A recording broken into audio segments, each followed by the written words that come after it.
안녕하세요, 비트TV입니다. 이제 주식과 부동산에 있던 돈이 들어올까요? 영화 빅쇼트의 실제 주인공이죠. 마이클 버리. 2008년 금융위기를 예측했던 마이클 버리가 주식시장 붕괴를 예측하고 주식의 매서운 겨울이 옴을 예측을 하고 단 하나의 주식만 남겨두고 모두 다 던져버렸다고 합니다. 자, 여기서부터는 구독자분들에게만 노출이 되는 영상입니다. 구독, 좋아요 좀 눌러주시고요. 돈이 갈 곳이 없어요. 지금 채권도 문제가 생기고 있죠. 주식에 들어갔던 돈들이 이제 밀려나와서, 부동산에 있던 돈들이 밀려나와서 어디로 가겠습니까? 결국 암호화폐로 몰려들게 되어 있습니다. 이런 상황들이 어쨌든 사토시 나카모토가 예측을 했던 인플레이션의 해칭 수단, 더 이상 신뢰할 수 있는 제3자 금융기관을 믿지 못하겠다. 우리는 은행이 아닌 디지털 골드로 러쉬를 해야 되겠다. 비트코인 그리고 암호화폐. 그렇다고 해서 주식에 있는 돈들이, 부동산에 있던 돈들이 나와서 전체 암호화폐를 상승시키지는 않을 겁니다. 분명히 날아가는 놈이 있으면 자연 도태되는 코인들이 오히려 훨씬 더 많을 겁니다. 제가 영상에서 여러 번 말씀드렸지만 99.8% 정도, 99.7% 정도의 코인은 결국 사라질 수밖에 없다. 소비자들의 눈을 속여서 돈이 돈을 먹게 하는 코인들, 아무 쓰잘데기 없는 코인들, 결국 이런 코인들은 사라지게 될 것이다 라고 제가 여러 번 이야기 드렸습니다. 헤지펀드 매니저 마이클 버리의 사이온 자산운용이 2분기에 보유 주식 중 하나를 제외하고는 모두 매각을 했다. 미 증권거래위원회에 제출한 자료가 있다. 2008년 리만 브라더스 금융위기를 예측한 것으로 유명한 주식시장의 붕괴를 예측을 해서 미리 경고를 했다. 주식은 정말 걱정입니다. 경기 침체의 직격탄을 받게 될 주식시장, 그리고 지금 부동산도 문제죠. 그리고 이런 돈들이 결국 암호화폐 쪽으로 몰리게 될 겁니다. 여러분들은 그냥 궁둥이 딱 붙이고 구경해야 되겠죠. 제 영상을 보시는 분들 중에 분명히 주식 투자를 하신 분도 꽤 있을 거라고 생각을 합니다. 그런데 경기 침체 그리고 불황이 다가오고 있음을 인식하고 먼저 빠지신 분들도 계실 거예요. 코로나를 통해서 엄청나게 주식 상승이 됐다는 건 말이 안 되는 상황이었죠. 그만큼 시장에 돈이 많이 풀렸다는 얘기죠. 그 돈들이 갈 곳을 잃고 시장 경기, 실물 경제하고는 상관없이 금융 경제의 크기만 크게 만들어 버렸다는 얘기죠. 실질적으로 주식이 오를 이유가 1도 없는데 시중에 돈이 너무 많이 풀려서 갈 곳을 잃고 우왕좌왕하다가 그래 주식이나 사자, 이런 식이었죠. 실질적으로 코로나를 통해서 전 세계 모든 기업들이 마이너스였는데 주식만 그냥 주구장창 올랐죠. 지금도 엄청난 버블이 끼어 있는 건 암호화폐가 아니라 주식과 부동산입니다. 어쨌든 크리스찬 베일 주연의 영화 빅쇼트, 이분에 대한 이야기가 영화화로 돼서 굉장히 유명세를 탔던 그분입니다. 생긴 것도 굉장히 예리하게 생겼네요. 어쨌든 이 양반이 주식을 버렸다. 주식은 어마무지하게 하락을 할 거다. 근데 버린 주식들이 참 대단해요. 구글, 페이스북, 누가 들어도 굉장한 회사들의 주식들을 다 던졌고, 그가 던지지 않은 하나의 주식은 플로리다에 기반을 둔 의료회사의 주식 외에는 모두 다 던졌다고 합니다. 어쨌든 마이클 버리는 트위터에서 시장 붕괴에 대해서 경고를 끊임없이 해왔었고, 지금 주식의 랠리는 굉장히 단기적이다. 소비자들을 속이는 페이크 상승이다. 이 부분에 대해서는 제가 두어 번 정도 영상에서 이야기를 드렸던 것 같아요. 우리나라도 지금 2600선까지는 상승을 했다가 다시 꼬꾸라지게 될 거라고 제가 영상에서 두어 번 정도 이야기 드렸습니다. 이런 페이크에 절대 속으면 안 됩니다.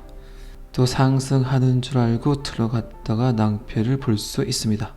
마이클 버리는 지난주 트위터에서 제가 방금 이야기 드렸던 내용과 비슷한 내용의 이야기를 합니다. 나스닥이 저점에서 20% 상승했기 때문에 강세장이라고 생각해서는 안 된다. 기업의 매출이 엄청나게 감소를 하고 있는데 누가 지금 제품을 만들까요? 2000년 이후 나스닥은 78% 하락하여 2002년 저점으로 떨어졌었다. 또한 마이클 버리는 소비자 부채 급증을 걱정을 했죠. 우리나라도 마찬가지죠. 코비드-19로 인해서 우리나라 자영업자 분들이 평균 2억 5천에서 3억 정도의 부채를 갖고 지금 가고 있는데, 이제 경기 침체 그리고 또다시 머리를 들고 있는 코비드-19 심각해지고 있습니다. 이분도 어쨌든 소비자들의 부채 급증을 인용하면서 미국 경제 겨울이 오고 있다. 소비자들이 인플레이션에 직면하여 지출을 줄이기보다는 오히려 자폭을 선택함에 따라 소비자 신용 잔고가 기록적인 속도로 증가하고 있다. 자폭이란 표현은 조금 제가 심했죠. 이도 저도 안 될 것 같으니까 빚이나 잔뜩 내자겠죠. 그런 부채들은 결국 이제 민낯을 낱낱이 드러나겠죠. 결국 카드 돌려막기는, 돈에 돌려막기는 폭파하게 될 겁니다. 저축 과잉 문제를 기억하십니까? 코비드 헬리콥터 현금, 코비드-19을 통해서 헬리콥터가 도는 것 같이 돈을 뿌려댔던 현금은 사람들에게 다시 지출하도록 가르쳤고 중독성이 있다. 이제 난리가 날 거다. 엄청나게 혹독한 추운 겨울이 다가오고 있다.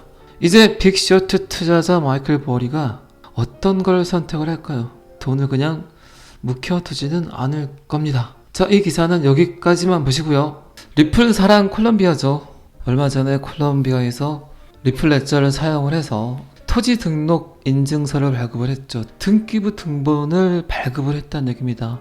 콜롬비아 국토 전체에 대해서 NFT를 시도를 했죠. XRP 레저를 사용을 해서 전 국토에 대한 NFT 그리고 XRP 레저를 사용을 했고, 그리고 분명히 그 안에서는 XRP로 거래가 되겠죠. 그런데 이 콜롬비아가 탈세를 줄이기 위해서 디지털 화폐를 출시하겠다. 너무나 탈세가 심하죠. 특히 금융문맹국 같은 경우는 종이에 끄적끄적해서 썼던 문서들이 굉장히 많기 때문에 맘먹고 탈세하기란 굉장히 쉽겠죠. 문서의 위변조가 너무나 쉬운 일일 거예요, 아마. 디지털 화폐의 니즈는 그렇기 때문에 시민들, 국민들이 아니에요. 은행과 정부에서 오히려 종이 지폐를 없애려는 노력들이 더 크겠죠. 종이 지폐가 사라지면 이제 진짜 오리지널 은행 감시, 정부 감시를 할 수 있기 때문에 그 어떤 기업이든 개인이든 탈세를 시도할 수 있을까요? 거래에 대한 모든 데이터가 블록체인 안에 담겨버리는데 절대 그럴 수 없습니다. 이런 것들이 디지털 화폐가 가져오는 인간 존엄성, 인간 존중, 개인정보 보호에 관한 문제점이죠. 숨통이 쪼여올 겁니다. 디지털 화폐는. 그나마 종이 화폐가 있어서 익명성을 보장받고 그나마 숨통을 트이면서 일정 부분 소비를 했었는데, 이제 은행, 정부에서 여러분들이 소비를 하는 모든 것을 낱낱이 들여다보게 될 겁니다. 세금 하나는 기가 막히게 거치겠죠. 세금을 내지 않은 기업이 있다. 바로 그냥 계좌를 막아버리면 땡이겠죠. 그건 뭐 개인도 마찬가지입니다. 원하든 원하지 않든 은행 계좌에 돈이 없는 사람들은 이제 금융 혜택을 거의 받지 못할 거고, 그 누구 하나 세금을 탈루하기가 굉장히 힘든 세상이 오고 있습니다. 어쨌든 리플을 사랑하는 콜롬비아에서 국토 전체를 XRP 레저를 통해서 NFT를 했다. 이 광경을 전 세계 행정부에서 분명히 보고 있겠죠. 그리고 그 결과물들을 기다리고 있을 겁니다. 어떻게 하는지, 잘 되는지, 정확한지, 저런 방법들이 좋은지, 그리고 얼마나 정부에서 세금을 아낄 수 있을런지, 이런 것들에 대한 데이터를 이제 기다릴 겁니다. 그리고 콜롬비아를 스타트로 전 세계 모든 각국에서 이제 XRP 레저를 사용하겠죠. 사용하지 않을 이유가 1도 없습니다. 엄청난 세금을 정부는 세이브할 수 있기 때문이죠. 그리고 정확한 데이터를 제공하는 그거 하나만으로도 콜롬비아 정부의 신용도, 국가 신용도가 무지하게 상승하게 될 겁니다. 어쨌든 데이터가 위변조되지 않는다는 그 이유 하나만으로 인류는 한층 더 업그레이드 되게 될 겁니다. 어떻게 보면 국가에서 국토, 토지 등기부 등본 이게 가장 중요해요. 요거를 통해서 수많은 사기 범죄가 일어나고 이거를 통해서 또 수많은 금융 범죄가 생성이 되기 때문에 요거 하나만 잘 만들어놔도 엄청난 범죄를 줄일 수 있고 그리고 세금도 마찬가지죠. 이런 이유로 콜롬비아가 자체 디지털 통화를 출시하겠다. 뻔하죠. 어떤 걸 사용할지는. 그래서 XRP가 스마트 컨트랙트 NFT를 하는 게 중요하다는 거예요. 거래 후 도구, 통화의 수단에 대한 프로토콜을 완벽하게 처리를 해놓은 놈이 스마트 컨트랙트 NFT까지 해버린다. 이거를 안 쓸 이유가 1도 없다는 겁니다. 그래서 제가 자꾸 영상에서 말씀드렸던 게 XRP가 블록체인이 하려는 모든 일을 혼자서 하려고 한다는 이야기를 했던 겁니다. 콜롬비아에서 시도를 한다. 그러면 결국 수많은 국가에서 시도를 하고 채택을 하게 될 겁니다. 좀만 기다리세요. 여러분들 굉장히 지금 어려운 암호화폐 시장에 들어와서 그나마 탁월한 선택을 하고 계신 거예요. 콜롬비아 정부는 디지털 화폐를 출시할 계획이 있다. 이 새로운 통화의 목적 중 하나는 탈세를 억제하고 시민들의 거래 추적성을 향상시키는 것이다. 그리고 그 이하 내용은 굳이 보지 않으셔도 방금 전에 제가 낱낱하게 세세하게 설명을 했던 부분이 그대로 나타나고 있습니다. 어려운 이야기 굳이 읽을 필요 없고요. 제가 충분히 디지털 화폐의 장단점에 대해서는 방금 설명을 다 드렸습니다. 우리나라도 올해 연말까지 디지털 화폐에 대한 연구 발표를 하기로 했었죠. 그런데 굳이 각국 나라에서 그렇게 어려운 것들을 할 필요는 없어요. 그냥 리플 XRP 갖다 쓰면 됩니다. 아주 간단하게 처리되는 것들이고 각국 CBDC뿐만 아니라 이렇게 콜롬비아 같이 토지에 대한 등기부 등본 처리까지 할 수 있는 놈을 갖다 쓰겠죠. 그래서 XRP를 멀티플레이어 유틸리티 토큰이라고 이야기를 하는 겁니다.